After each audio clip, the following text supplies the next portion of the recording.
అత్యుత్తమ ప్లేస్మెంట్స్ తో ఎంఎన్సీ కంపెనీలలో ఉద్యోగమే లక్ష్యమా? ఇంజనీరింగ్ చదవాలనే మీ పిల్లల కలని కేజీ రెడ్డి కాలేజ్ తో నిజం చేసుకోండి.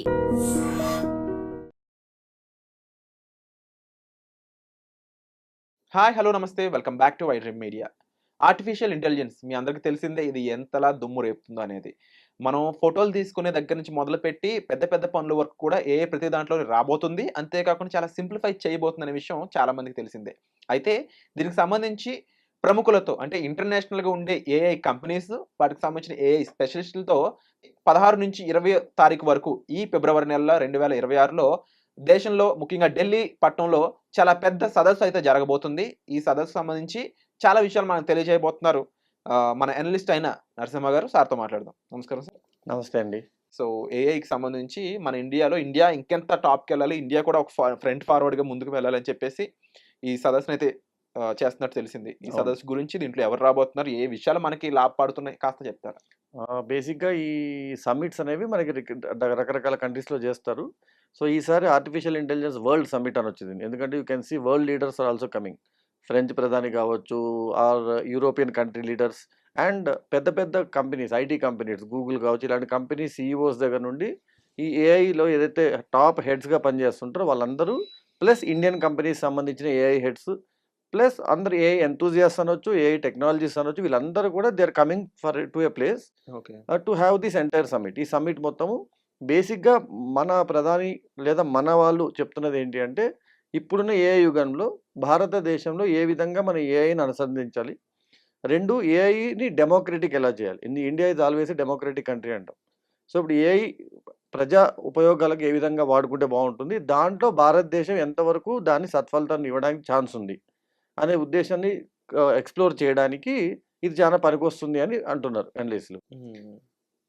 అయితే ముఖ్యంగా ఏఐకి సంబంధించి ఆల్రెడీ జాబులు పోతాయని చెప్పేసి ఒక భయం. ఇండస్ట్రీ ట్రాన్స్‌ఫార్మ్ అవుతుంది అని చెప్పేసి. అంతేకాకుండా కొంతమంది కంపెనీ ఓనర్స్ అయితే ఎప్పుడైతే మనకి ఒక ట్రాన్స్‌ఫర్మేషన్ ఫేజ్ వస్తుందో దానికి మనం అలవాటు పడి దాని నుంచి కూడా కొత్త జాబులు నేర్చుకోవచ్చని ఒక ధైర్యం ఇస్తున్నప్పటికీ కూడా హ్మ్. మార్కెట్ పరంగా సంక్షోభం ఉంటుందని ఇంకో పక్క. ఇలాంటి గజిబిజి గందరగోళంలో ఇప్పుడు ఉన్నాం. మరి దీనికి క్లారిటీ అనేది ఏమన్నా ఉందా?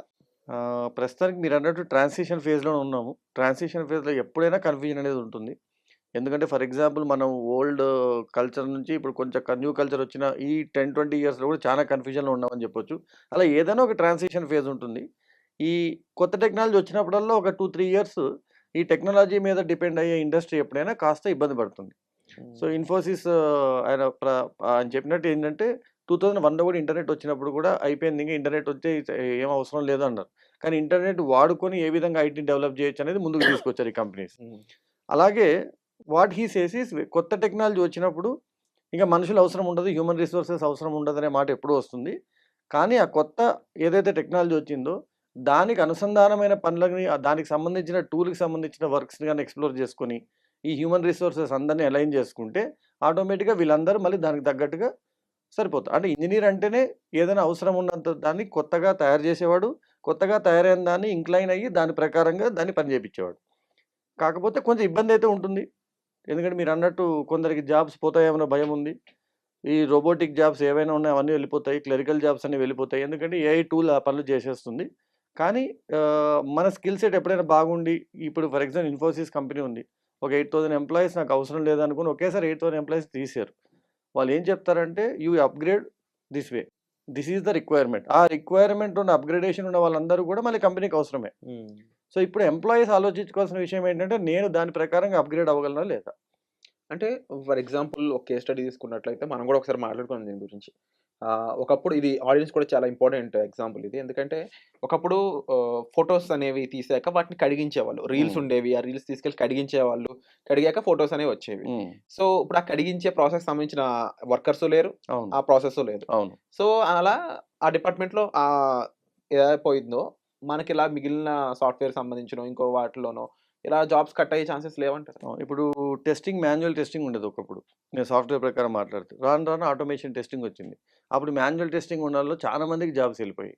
దాంట్లో కొంత పర్సెంటేజ్ వాళ్ళు రోబోటిక్ టెస్టింగ్ అండ్ ఆర్‌పిఏ అనేది ఉంటుంది. తర్వాత ఆటోమేషన్ టెస్టింగ్ నేర్చుకొని వాళ్ళు దే కుడ్ గెట్ ఆన్. హ్మ్. ఎవరైతే అప్‌గ్రేడేషన్ చేయలేకపోయారో వాళ్ళు చాలామంది జాబ్స్ పోగొట్టుకొని వేరే ఆల్టర్‌నేట్ పాత్స్‌కి వెళ్ళిపోయినోళ్ళు కూడా ఉన్నారు. కొందరు అప్పటికప్పుడు డెవలప్‌మెంట్ నేర్చుకొని కాస్త డెవలపర్ రోల్స్‌లోకి వెళ్ళడము, మళ్ళీ 2 ఇయర్స్ ఎక్స్పీరియన్స్ ఉన్నా మళ్ళీ ఫ్రెషర్ లాగా వెళ్ళడం అలాంటి పనులు కూడా చేశారు.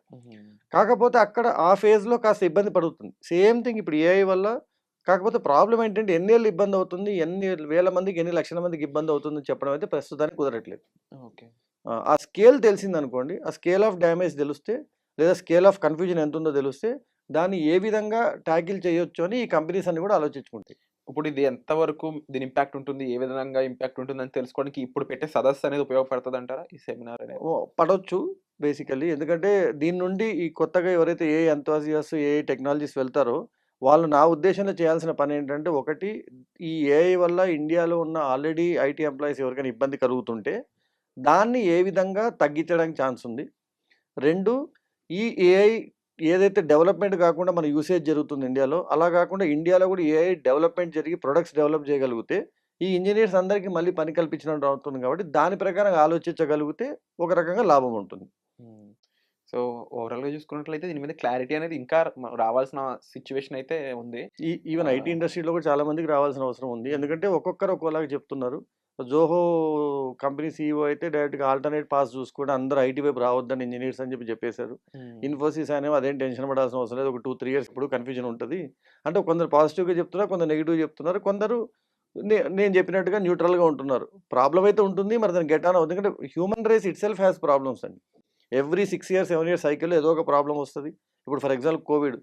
మనం ఎప్పుడు జీవితంలో చూస్తాననుకోని విచిత్రమైన ఒక సంవత్సరం పాటు బయటికి రావాలంటే భయమేసింది.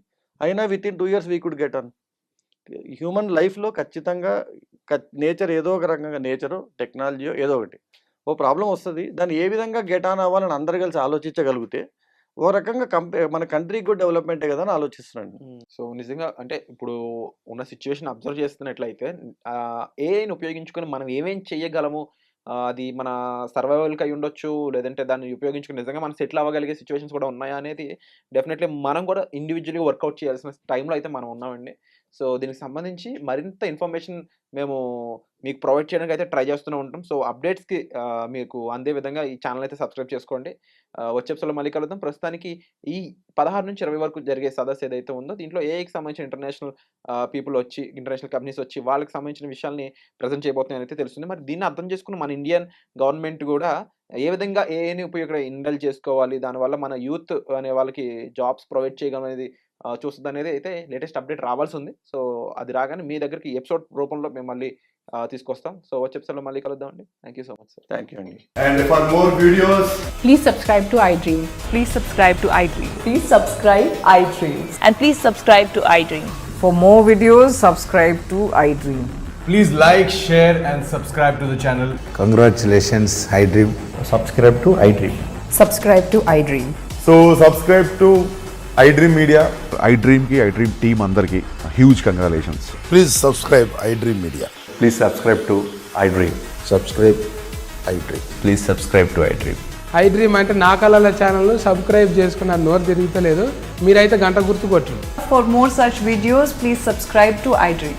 Subscribe to iDream. Please subscribe to iDream. Please subscribe iDream Media. Please do subscribe to iDream. Please subscribe to iDream Media. For best entertainment and information, please subscribe iDream. And don't forget to subscribe to iDream.